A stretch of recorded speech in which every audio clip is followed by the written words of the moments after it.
남았더라. 아멘. 다니엘 기도회가 계속 진행되고 있습니다. 그 누구보다 제가 감동과 위로와 은혜를 많이 받고 있습니다. 혹시 영혼의 눈물이 필요하신 분이 계십니까? 오시기 바랍니다. 아직 10일이 남았습니다. 설교자들, 간증자들을 통해서 그분들 대부분의 삶에 눈물의 골짜기가 있었음을 함께 나누고 또 그 인생의 고난 가운데 자신이 만난 하나님을 자랑하는 그 시간을 통해서 우리가 많은 위로와 은혜를 받을 것입니다. 그분들 한결같은 고백이 이것입니다. 고난 당한 것이 내게 유익이라. 고난 당한 것이 내게 유익이라. 고난의 미학이라는 말이 있죠. 고난 자체가 아름답다는 말은 아닙니다. 우리 중에 설마 고난이 좋은 사람 어디 있겠습니까? 고난 좀 왔으면 좋겠다. 이렇게 기도하시는 분 계십니까? 아마 그런 분은 없을 것입니다. 고난은 아프고 쓰리고 고통스럽습니다. 그런데 어떻게 이분들은 또 우리의 많은 믿음의 형제 자매들은 고난 당한 것이 내게 유익이라 라고 고백할 수 있을까요? 어떻게 그렇게 고백할 수 있을까요? 획가닥해서 그런 건 아니고요. 그분들이 중요한 진리를 깨달았기 때문입니다. 여러분, 어려움에 닥치기 전에는 어려움이 닥치기 전에는 내 믿음이 진짜인지 가짜인지를 구별할 수가 없습니다. 우리의 믿음이 진짜인지 아닌지가 여러분, 우리 그리스도인들에게 정말 중요하지 않습니까? 우리는 정말 믿음이 있어야, 진짜 믿음이 있어야 하나님 앞에 나아갈 수 있습니다. 우리에게 진짜 믿음이 있어야 천국을 갈 수 있습니다. 내 믿음이 진짜인지 가짜인지 인생의 폭풍 앞에 서보지 않으면 알 수가 없습니다. 그래서 그분들이 고백하는 거예요. 고난 당한 것이 내게 유익이라. 어려움이 닥쳐왔을 때, 인생의 흉년이 찾아왔을 때 우리에겐 두 종류의 사람이 있습니다. 고난을 피해 도망가는 사람이 있고 고난을 이겨내는 사람이 있습니다. 하나님 어떤 걸 원하실까요?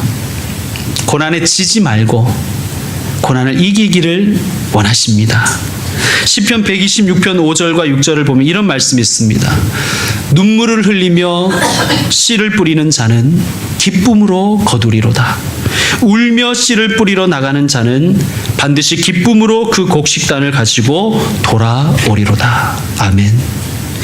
얼마나 힘들면 눈물을 흘리며 씨를 뿌리겠습니까? 이를 악물고 뿌리는 거예요. 좋아서 뿌리는 게 아니라, 신나서 뿌리는 게 아니라 울며 씨를 뿌리는 것입니다. 고난 속에서도 믿음의 씨앗을 뿌려야 됩니다. 예배의 씨를 뿌려야 됩니다. 그래야 악순환이 끊어지는 거예요. 그래야 선순환으로 이루어질 수 있는 겁니다. 그리고 그 울며 씨를 뿌린 사람들이 한결같은 고백은 이것입니다. 제가 한 것이 아닙니다. 제게 이 고난을 헤쳐나갈 힘과 용기 주신 분, 믿음 주신 분도 주님이었다고 고백하는 것입니다. 자, 룻기 1장 1절을 보시면, 우리가 읽은 룻기 1장 1절을 보면 한 가정이 등장합니다. 4인 가족. 4인 가족 한 가정이 나타나죠. 유다 베들레헴의 한 사람이 그의 아내와 두 아들을 데리고, 자, 이들의 고향은 어디라고요? 베들레헴입니다. 어디 베들레헴 어디서 많이 들어보지 않으셨습니까? 우리 어린이도 많이 들어봤죠? 베들레헴은 예수님이 태어나신 곳입니다. 베들레헴은 그 뜻이 떡집이라는 뜻입니다. 베트는 집이라는 뜻이에요. 집. 베델, 하나님의 집. 벳은 집이라는 뜻입니다. 레헴은 떡이라는 뜻이에요. 떡. 우리 한국식 인절미를 생각하지 말고 카레 음식점에 가면, 커리 음식점 가면 나온 난 같은 거 생각하시면 좋겠습니다. 레헴, 떡집이란 뜻이에요. 떡집. 우리가 호남 지방을 곡창지대라 그러잖아요. 왜 곡창지대라 그러죠? 먹을 것이 많으니까 곡창지대라 그러는 거예요. 떡집이라는 이름을 붙인 것은 거기가 곡창지대이기 때문입니다. 그 동네에 흉년이 찾아온 거예요. 곡창지대인 곳에 흉년이 찾아온 것입니다. 자, 우리가 지난 시간에도 첫 시간에 살펴봤지만 흉년이 찾아오자 이 가정이 어떤 선택을 하죠? 피하여 도망을 갑니다. 자, 이 가정, 이 결정을 한 가정, 이 가정의 가장의 이름이 나오죠. 2절에 뭐라고 나옵니까? 예, 엘리멜렉이라는 가장입니다.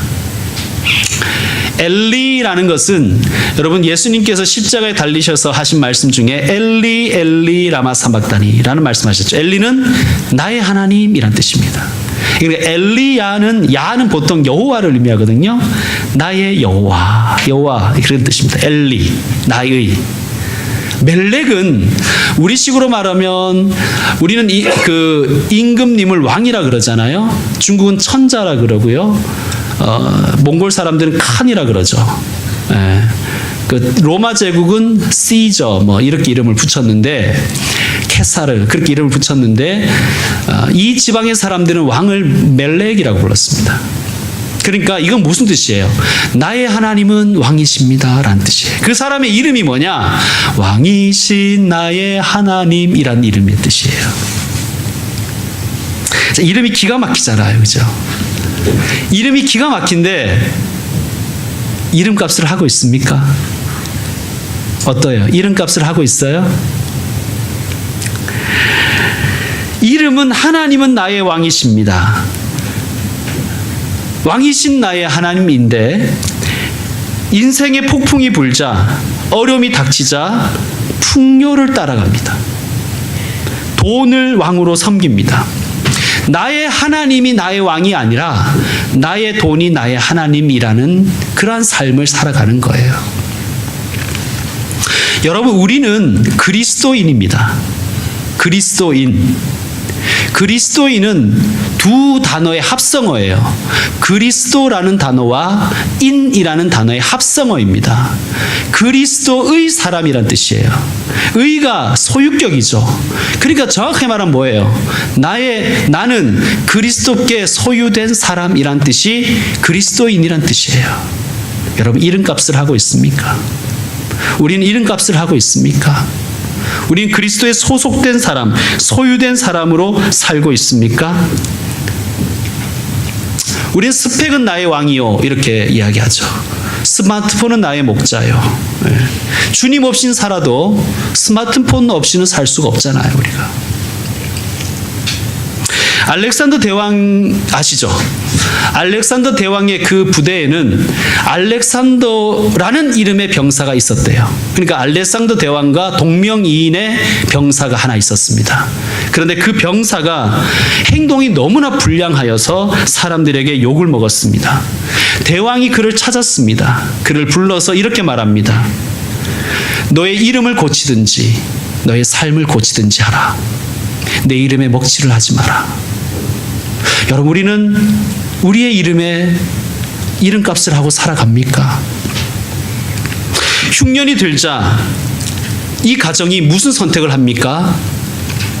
기도의 자리로 나간 것이 아니라 모압으로 갑니다. 설교 서두에서 말씀드렸듯이 어려움이 닥치기 전에는 내 믿음이 진짜인지 가짜인지 몰라요. 고난이 찾아오면 압니다. 우리 시편 말씀 한번 찾아볼까요? 우리가 사랑하는 시편 1편을 한번 찾아봅시다. 시편 1편 4절.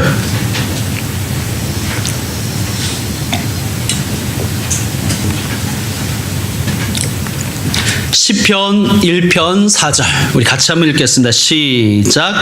악인들은 그렇지 아니하며 오직 바람에 나는 겨와 같도다. 아멘. 탈곡하는 걸 보신 적 있습니까?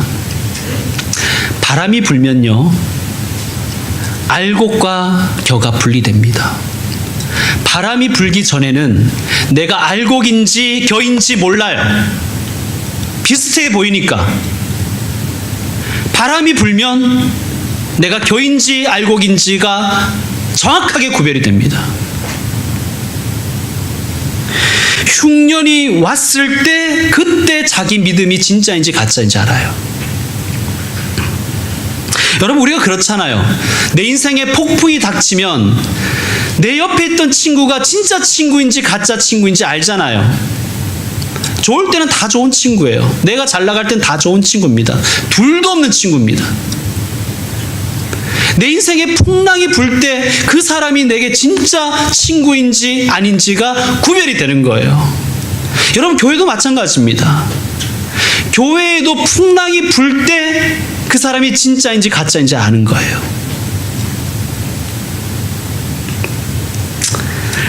흉년이 찾아오자 이 이름이 멋진 하나님은 나의 왕이시라는 이 이름을 가진 엘리멜렉은 믿음으로 선택한 것이 아니라 믿음 없는 자처럼 선택합니다. 그리고 이 집안은 10년 안에 망해버립니다. 한 가정의 선택이 한 가정을 무너뜨렸습니다. 따라합시다. 가정이 무너지면 가정이 무너진다. 예, 여러분. 뭐 가정의 가장이 꼭 아버지일 수는 없습니다. 그죠? 책임지는 사람이 가장이에요. 그런데 오늘은 뭐 편의상 그 대표로 아버지라고 하는 거예요. 아버지를 위해서, 남편을 위해서, 가장을 위해서 여러분 기도하십니까? 돈 나오는 기계가 아니라 그도 연약한 하나님 앞에 한 존재일 뿐입니다. 기도해야 됩니다. 내년부터 구역 모임을 한다고 말씀드렸습니다. 한 달에 한 번 합니다. 우리는 한 달에 한 번 굉장히 좋아하잖아요. 한 달에 한 번. 이름, 교회 이름을 한 달에 한 번으로 바꿀까 싶어요. 한 달에 한 번. 한 달에 한 번은 의무적으로 하는 거예요. 더 모이는 건 옵션이에요. 여러분 하고 싶은 대로 하시고 한 달에 한 번은 무조건 의무적으로 모여야 돼요. 그런데 교회에서 모이든 가정에서 돌아가면서 모이든 그건 자유예요. 어쨌든 의문이 이거예요. 한 달에 한 번 적어도 교회에서는 반드시 모인다. 고민을 많이 하다가 남성 구역도 만들었습니다. 여성 3개 구역과 남성 1개 구역입니다. 왜 그렇게 만들었냐 하면 남자들이 믿음으로 살기 너무 어려운 시대를 우리가 살고 있기 때문입니다. 아까 윤 집사님도 기도 중에 말씀하셨지만 이 시대가 하도 이상해서 음란의 시대를 살고 있지 않습니까? 남성들을 위해서 여러분 기도해 주시길 바랍니다. 사장이 무너지면 회사가 넘어집니다. 대통령이 정신 못 차리면 나라가 쑥대밭이 되는 것입니다. 목회자가 흔들리면 교회 전체가 흔들립니다. 그럼 우리는 지도자들을 위해서 기도해야 되는 거예요. 지도자가 무너지면 다 망가지는 거예요. 시험이 왔을 때, 고난이 찾아왔을 때 가장 불신앙적인 태도, 아까도 말씀드렸지만 도망치는 것입니다. 하나님은 우리에게 도망치라고 말씀하신 적이 없어요. 시험을 이기라고 말씀하셨죠. 여러분 속담에 이런 말이 있어요. 엄발에 오줌 누기. 고난이 왔을 때 회피하고 도망가는 것은요 임시방편이에요. 엄발에 오줌을 누면 어떻게 되겠어요? 어떻게 될까요? 처음에는 뜨뜻하겠죠. 그러나 나중에는 얼어붙기 시작하면 심각해지는 것입니다. 여러분 이런 속담도 있잖아요. 여우 피하려다가 호랑이 만난다. 내게 하나님께서 시험을 주는 이유가 있어요. 그럼 기도해 봐야죠. 그런데 자꾸 도망치기만 하면요 여우 피하려다가 호랑이 만나는 거예요.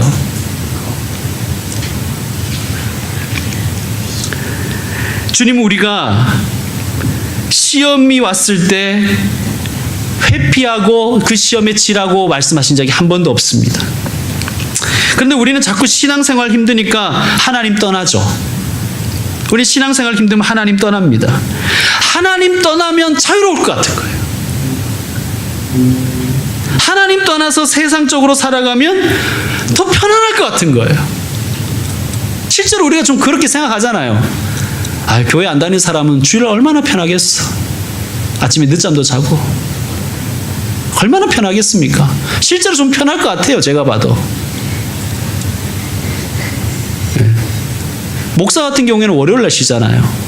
월요일날 쉬는 데가 너무 많아요. 갈 데가 별로 없어요. 저도 남들 놀 때 놀고 남들 일할 때 일하는 그런 직업을 가지면 좋겠다는 생각을 몇 번 한 적이 있습니다. 여러분, 요나가 하나님을 피하여 다시스로 도망갔습니다. 다시스는 황금의 도시거든요. 어떻게 됐습니까? 풍랑을 만나잖아요. 여러분, 우리 신앙인은 그럴 수밖에 없는 거예요. 왜? 하나님의 자녀라서 그런 거예요. 하나님.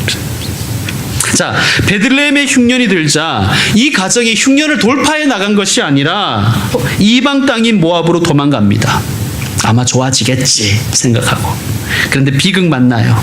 첫 번째로 그의 이 집의 가장이었던 엘리멜렉이 죽습니다. 자, 3절을 보십시오. 3절을 보면 나오미의 남편 엘리멜렉이 죽고 이래 되죠. 엘리멜렉이 죽고.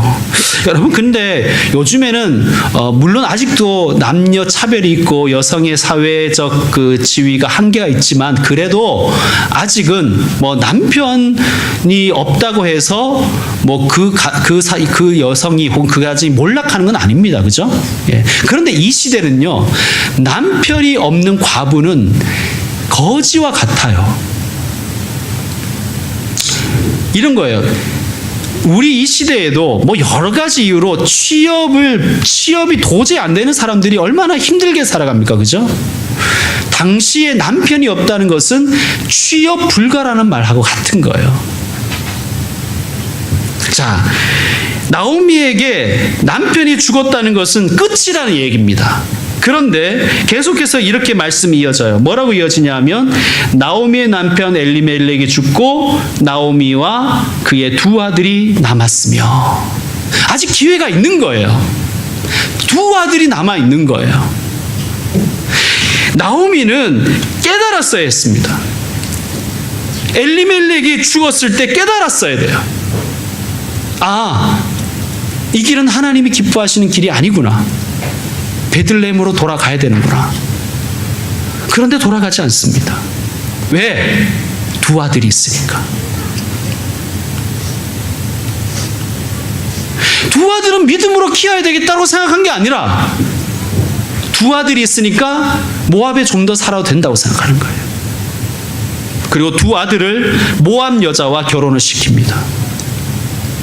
요즘은 뭐 너무 직격적으로 뭐 교회를 다니는 사람은 반드시 교회 다니는 사람과 결혼해야 된다 이렇게 등식으로 이야기하려는 게 아니라 구약에는 그랬어요. 구약의 이스라엘은 율법으로 하나님의 백성은 하나님의 백성과 결혼해야 된다고 하나님이 말씀하신 거예요. 나오미가 몰랐을까요? 두 아들이 베들레헴에 가서 거기에 여자와 결혼을 시켜서 뭐 다시 오더라도 두 아들은 이스라엘 여자와 결혼을 시켜야 된다는 것을 나오미가 몰랐을까요? 남편 이름이 하나님은 나의 왕이신데 알았을 것입니다. 그런데 두 아들을 데리고 베들레헴으로 가지 않습니다. 왜 그랬을까요?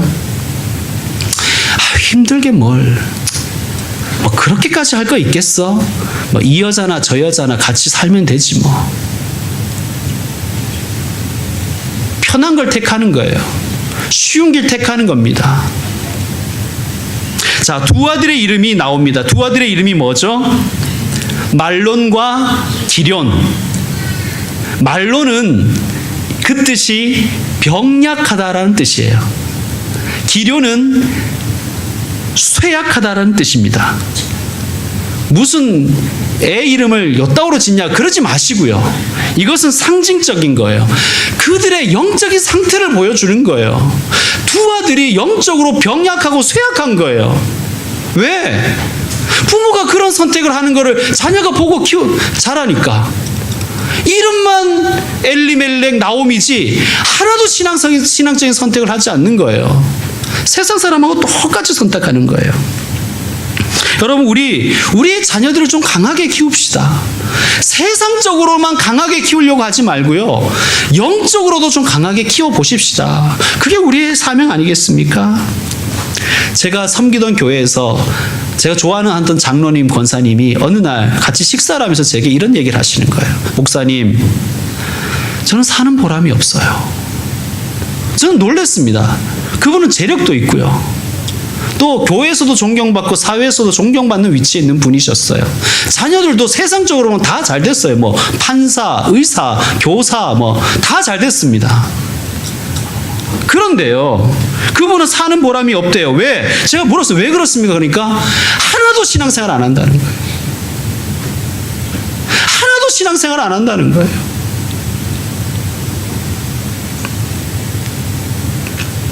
여러분, 엘리멜렉이 모압을 택한 이유는 자식 잘 되게 하기 위한 것 아니었을까요?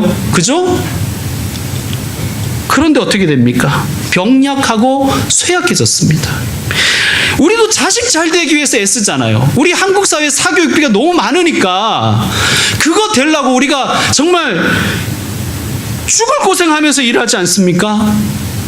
근데 요즘에 우리 자녀들이 어떻습니까? 이렇게 사교육 시장이 넘쳐나는데 우리 자녀들이 어떻습니까? 병약하고 쇠약해지고 있습니다. 여러분, 우리 믿음의 가정들은요, 세상적으로만 강하게 키우려고 하지 말고 신앙적으로 강하게 키워야 되는 것이 우리의 사명인 줄로 믿습니다. 우리 그렇게 좀 해보십시다. 내년도에 힘든데 교육 전도사님을 모신 이유가 그거예요. 12월 첫째 주일부터 부임하시는데 여러분, 교육 전도사님 위해서 기도 많이 해주십시오.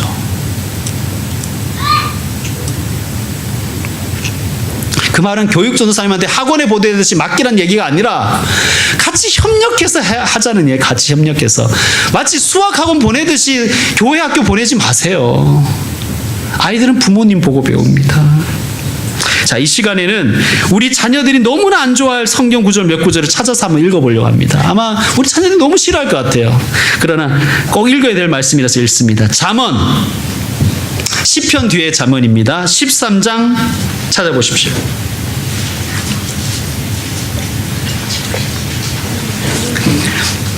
잠언 13장 24절. 잠언 13장 찾으셨습니까? 24절 우리 같이 한번 읽겠습니다. 매를 아끼는 자는 그의 자식을 미워함이라. 자식을 사랑하는 자는 근실히 징계하느니라. 아멘. 자녀들 표정을 한번 보십시오. 아멘이죠. 매를 아끼는 자는 그 자식을 미워하는 거래요. 그리고 뭐 맨날 몽둥이로 패라는 뜻이 아니라 이 말씀은 뭐냐 하면 신앙의 기강을 세우라는 얘기예요. 신앙의 기강을 세우라. 여러분, 우리 교회는 자녀들과 함께 예배 드리죠? 저는 처음에 어쩔 수 없는 선택이었습니다. 왜냐하면 예배 공간이 하나밖에 없으니까. 그리고 사람도 얼마 안 됐는데 뭐 따로 드리기도 그렇고 해서 같이 드렸어요. 그때는 그냥 현실적인 선택이었는데 지금 와서 늘 느끼는 생각은 그때 잘했다였어요. 왜냐하면요, 자녀들은 부모님이 예배 드리는 그 자세를 보고 신앙을 배우는 거예요. 부모님이 하는 말로 신앙을 배우는 게 아니라 예배 드리는 자세를, 하나님을 향한 자세를 보고 하나님에 대한 자세를 배우는 거예요. 아이들은 보고 있어요. 딴짓하는 것 같지만 우리 애들은 다 보고 있습니다. 아버지가 어떻게 예배를 드리는지, 엄마가 하나님 앞에서 어떤 자세로 있는지. 우리 아버지에게, 우리 어머니에게 예배보다 중요한 건 없구나. 우리 엄마 아빠에게 예수님이 가장 중요한 분이구나. 그런데요, 이렇게 자녀가 생각할 수도 있다면 얼마나 무섭겠습니까? 대충 믿어도 되는구나. 그냥 예배는 대충 드리는 거구나. 때우는 거구나. 나는 다른 신을 좀 찾아봐야 되겠다. 다른 아빠를 좀 만나야 되겠네. 우리 아빠 엄마가 믿는 아빠 말고 난 다른 아빠를 좀 찾아봐야 되겠다. 또 찾아봅시다. 잠언 23장 13절. 우리 같이 읽겠습니다. 23장 13절 잠언입니다. 시작. 아이를 훈계하지 아니하려고 하지 말라. 채찍으로 그를 때릴지라도 그가 죽지 아니하리라. 아멘. 무시무시하죠. 패서라도 가르치라는 거예요. 안 죽는다. 염려하지 말고. 그렇게 하나님이 아주 어설프게 만들지 않았어요. 예, 하나님 아주 우리를 강하게 만드셨습니다. 예, 신앙을, 이 말은 무슨 말일까요? 죽도록 패라는 게 아니라 신앙을 제대로 가르치거나 전수하지 않는 것은 그의 영혼을 죽이는 것과 같다는 것입니다. 천국 못 갈 수 있다는 거예요. 여러분, 몇 대 맞고 천국 가는 게 낫지 않습니까?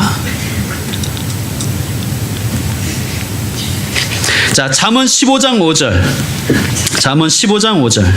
우리 어린이들에게 너무 미안하지만 계속해서 하나님 말씀을 우리가 명심해야 됩니다. 15장 5절 같이 읽겠습니다. 시작. 아비의 훈계를 업신여기는 자는 미련한 자요, 경계를 받는 자는 슬기를 얻을 자니라. 아멘. 여러분, 자녀가 슬기롭기를 원하지 않습니까? 여러분, 자녀가 지식이 많은 자녀가 되길 원하세요? 지혜로운 자녀 되길 원하세요? 뭐 둘 다 있으면 제일 좋죠. 근데 하나만 선택해야 된다면, 우리는 욕심 너무 많아요. 지식도 많고 지혜도 많고. 그러면 그렇게 기도하십시오. 근데 만약 하나만 선택해야 된다면 뭐예요? 지혜죠, 지혜. 지혜는 우리 요즘 말로 하면 창의력일 수도 있고요. 그죠? 통찰력일 수도 있습니다. 지혜가 우리에게 있어야 됩니다. 자, 그런데 뭐라 그러냐면요, 여기 분명히 이렇게 말씀하세요. 아버지의 훈계를 받아들이는 사람이 슬기를 얻는다는 거예요. 아비의 훈계를 업신여기는 자는 미련한 자라는 거예요.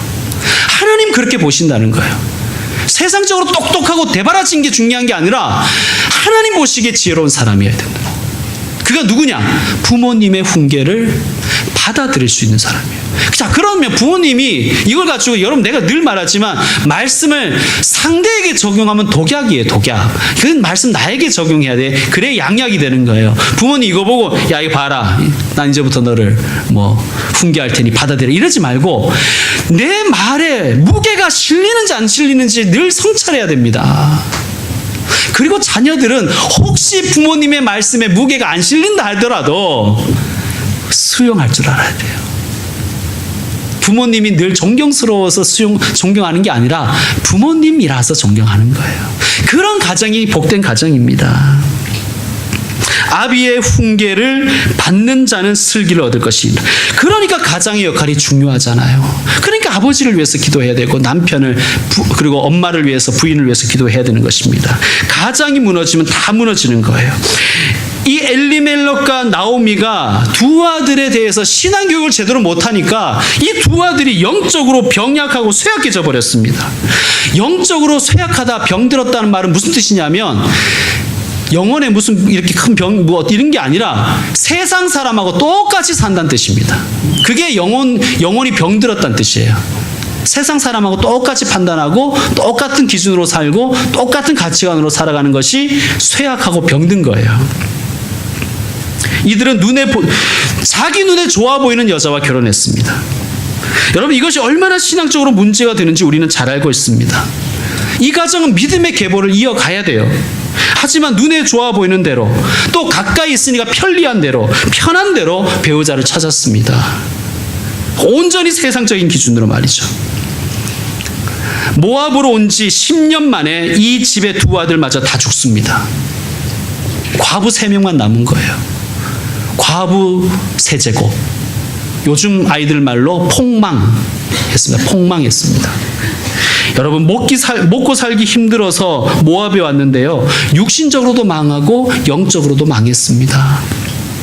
왜 그렇습니까? 이 가정이 첫 단추를 잘못 꼈기 때문입니다. 중요한 일이 있을 때 하나님께 안 물어본 거예요. 하나님, 흉년이 왔는데 이 흉년을 돌파하려면 우리 가정이 어떻게 해야 됩니까? 사람들은 모압으로 가보라 그러는데 가야 됩니까? 좀 물었어야 됩니다. 안 묻는 거예요. 이름은 나의 하나님은 나의 왕이시다인데 왕을 왕으로 취급 안 하는 거예요. 여러분, 우리 역시 마찬가지 아닙니까? 기도합니까? 뭐 중요한 결정이든 사소한 결정이든 기도하십니까? 너무 바빠서 기도를 못 하시죠.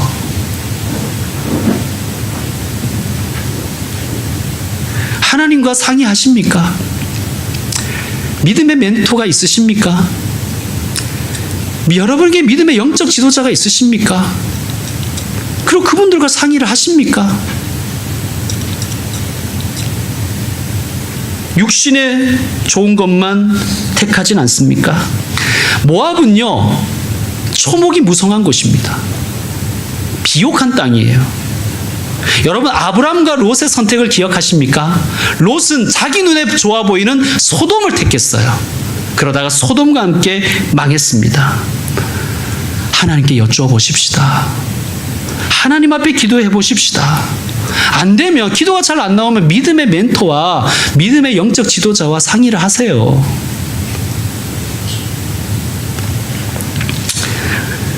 신앙의 기준으로 선택하지 않고 세상적인 기준을 따라간 이 가정 망했습니다. 그런데요, 세상 사람들이 보기에는 이 집은 망했다. 이 집은 이제 가망이 없어. 라고 이야기하는데요, 성경은 아직 끝이 아니래요.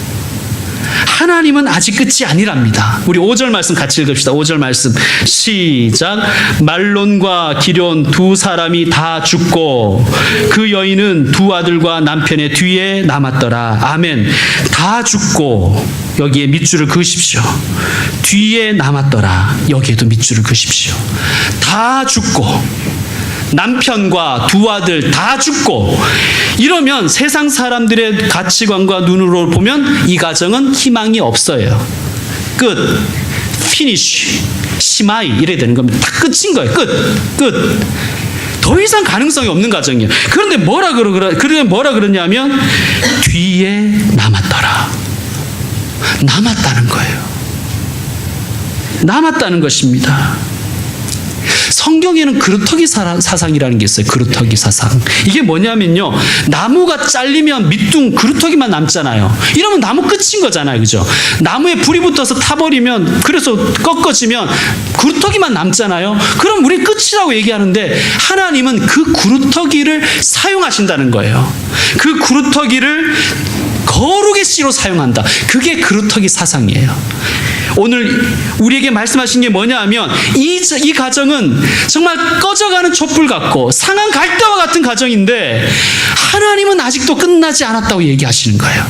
성경은 아직 끝이 아니라는 거예요. 여러분, 저는 우리에게도 하나님이 이 말씀하시는 줄로 믿습니다. 사랑하는 아들아, 사랑하는 딸아, 아직 끝이 아니야. 다 끝이라고 얘기하지만 아직 끝이 아니란다. 아직 남았다. 여러분, 우리가 신앙의 중심으로 두고 신앙하는 십자가는 세상 사람들이 보면 다 끝인 거예요. 죽음, 절망, 끝입니다. 그러나 십자가는 끝이 아니잖아요. 십자가는 새 소망의 문이 아닙니까? 보혈의 문입니다. 구원의 문입니다. 그게 우리의 믿음입니다. 여러분, 텅 빈 삶, 여러분에게 무엇이 남아있습니까? 여러분에게 무엇이 남아있다고 생각하십니까? 우리 이 남아있는 이 희망의 씨앗을, 룻기를 계속해서 묵상하시면서 찾아보십시다. 이제 말씀 마무리하겠습니다. 다니엘 기도회에 나온 간증자 중에서 이진남 집사님이 있었습니다. 저는 몰랐는데 지남이라고 꽤 유명한 브랜드라 그러네요. 저는 몰랐습니다. 어쨌든 그분이 이런 말씀을 하시더라고요. 많은 실패와 고난을 겪으신 분이 이런 말씀 하시더라고요. 주어진 현실이 아무리 어렵고 힘들더라도 시선을 하나님께 고정시키고 하나님 임재 안에 거하면 그 환경은 베스트 환경이 됩니다. 제가 얼마나 위로를 받았는지 모르겠습니다. 여러분, 우리의 눈을 들어 하나님을 바라봅시다. 내 시각을 하나님께 고정시킵시다. 그리고 하나님의 임재 안에 있으면 어떤 환경과 어떤 조건 속에 있든지 그 환경과 조건이 베스트 환경과 조건이 될 줄로 믿으시길 바랍니다. 미국 메이저리그에 전설적인 포수가 있습니다. 요기 베라라는 포수입니다. 그분이 너무나 유명한 응원의 말을 남겼습니다. 이 응원의 말을 여러분께 응원으로 드리며 말씀 마무리하겠습니다. 끝날 때까지 끝난 게 아니다. 기도하겠습니다. 하나님, 다 죽고 다 잃고 세 여인만 남았습니다. 이들은 버려진 사람들입니다. 세상 사람들이 보면 버려진 사람들입니다. 그러나 하나님은 아직 끝이 아니라고 말씀하십니다. 하나님 감사합니다. 주님, 이 자리에 머리 숙인 우리 모든 하나님의 자녀들이 이 말씀을 마음에 품게 하여 주옵소서. 다 죽었으나 남았더라. 하나님이 끝이라고 하실 때까지 끝이 아님을 믿고 나아가게 하여 주시옵소서. 예수님의 이름으로 기도드립니다. 아멘.